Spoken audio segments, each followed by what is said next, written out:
Greetings and salutations, my name is Figer and I'm here to show you my Bi-Directional Cascading Hidden Ledge.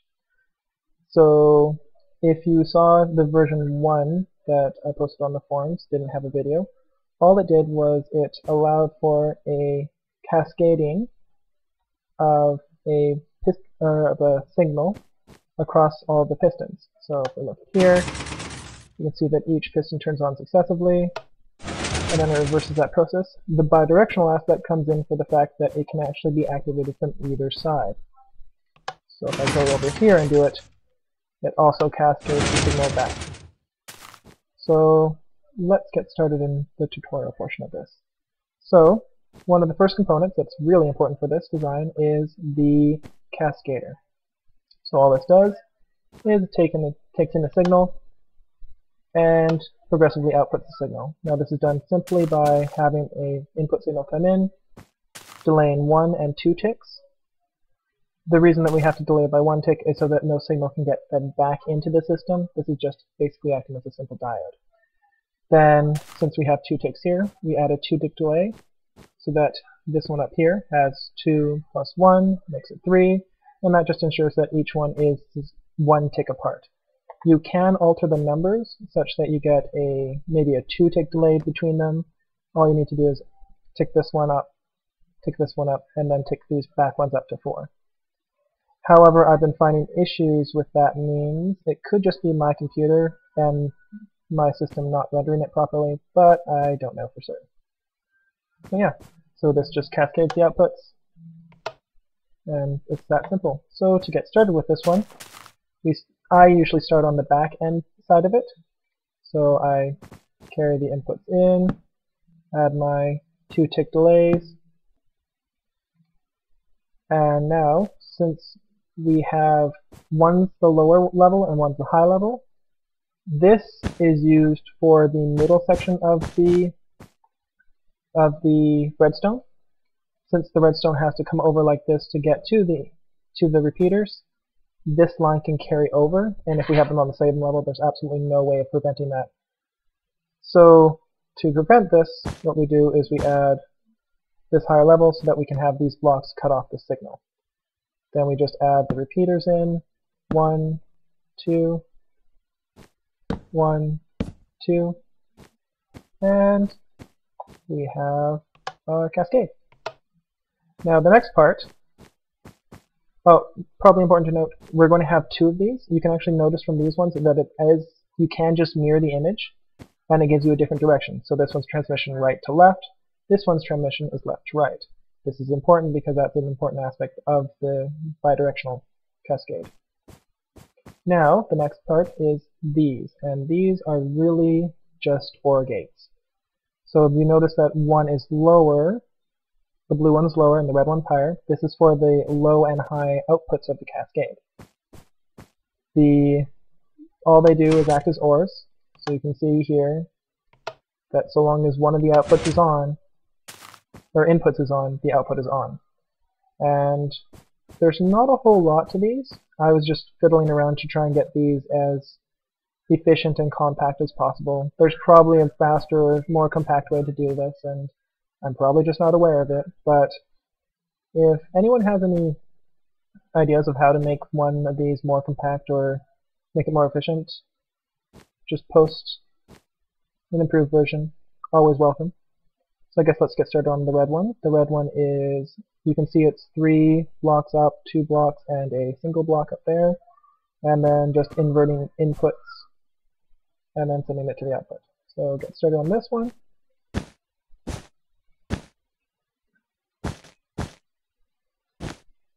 And the redstone torches go on the sides here, inverting the first input, inverting the second input, coming up to the top,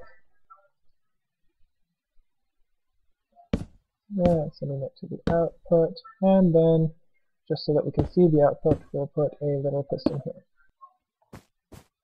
And just test, so you can see on, still on, and then off.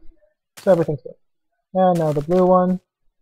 Blue one is effectively starts the same pattern up like this, And I guess I'll just get this part over with, since that's the easy part. The only difference here is that instead of moving it on the side, we put it on the top to get that extra block height that we need. Then we add the blue output, and then have the repeater. You'll also notice that the red one has an extra block. That's just to get it that extra one step forward so that all the pistons line up. And then we have our output. And we can do a simple test on this. On, off, on, both on, and then both off.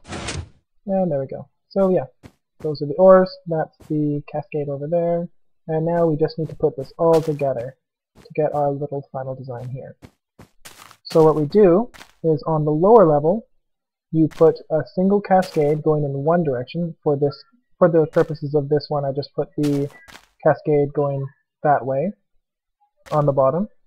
And all you need to do is when you make the second cascade, you put it right above it so that they are in line, and make it so that the upper cascade goes in the opposite direction. So you can see the one on the bottom goes left, and the one on the top goes right. Well, at least from this side, and the other side they're reversed, obviously. And the only other thing that you need to note is that on the lower cascade you have your transmission signal on the lower side of it. On the upper one you just need to have it up on the higher side, just so that you don't cut off these signals here, because then you'll have two block pairings that do not execute. And then for the red and blue OR gates, you see that the red ones are on the higher ones and paired up, and the blue ones are on the lower ones paired up. Now, I don't have World Edit, so I'm going to refrain from making another version of making this from scratch, but I will show you where all the connections are made. So here, you see where our little levers were before, for the red ones. And all we do is we take the output of the cascade and put it into the lower and upper parts of the OR gate. And what this does is when we have the lower input on, it will send it all the way up. Then when it turns off, it also cascades the output. And then the same is applied with the blue, because we have the blue switch here and the blue switch there, but now we're replaced with the inputs from the cascade.